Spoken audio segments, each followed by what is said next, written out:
Salut à tous, c'est encore moi, Patrick Duval. Je vous rappelle que sur ma chaîne, je parle de tout ce qu'on peut faire soi-même. Abonnez-vous si vous aimez bricoler, il y aura plein de choses intéressantes. Et maintenant, passons directement au sujet de cette vidéo. D'un point de vue écologique, le bois est le matériau de construction le plus favorable à l'homme. Un plancher en bois n'est pas aussi rigide qu'un plancher en béton, ce qui est utile pour l'appareil locomoteur. Il s'agit d'une sorte d'isolation. Il se caractérise par sa durabilité s'il est correctement imperméabilisé et n'est pas difficile à installer. Cependant, il doit être posé sous surveillance ou avec la participation d'un maître expérimenté. Le processus de pose d'un sol en pave de bois a vieillissement artificiel.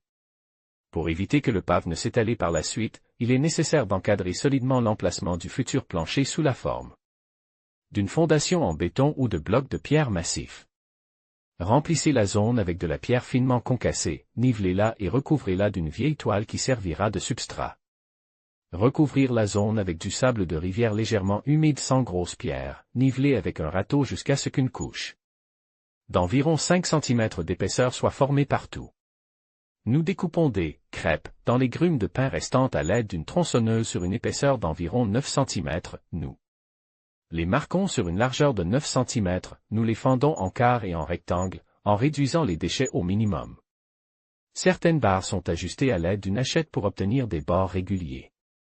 Nous posons le pave de bois sur le sable en faisant se chevaucher les joints. Chaque rangée posée est compactée en frappant les bords latéraux avec un marteau en direction du pave déjà posé, en pressant au préalable. Avec les pieds les barres compactées et déjà posées de la rangée voisine. Nous utilisons des barres supplémentaires pour remplir les bords. Nous appuyons sur chaque barre de la rangée en la martelant par le haut, ce qui rend le sol plus solide. Nous remplissons les espaces entre les barres de bordure et la fondation avec du mortier d'argile, que nous égalisons et compactons à l'aide d'une truelle. Pour vieillir artificiellement et faire apparaître des motifs sur les paves en bois, nous les brûlons sur le dessus à l'aide d'une flamme de brûleur à gaz. Cette opération libère des substances résineuses à l'arôme inexprimable.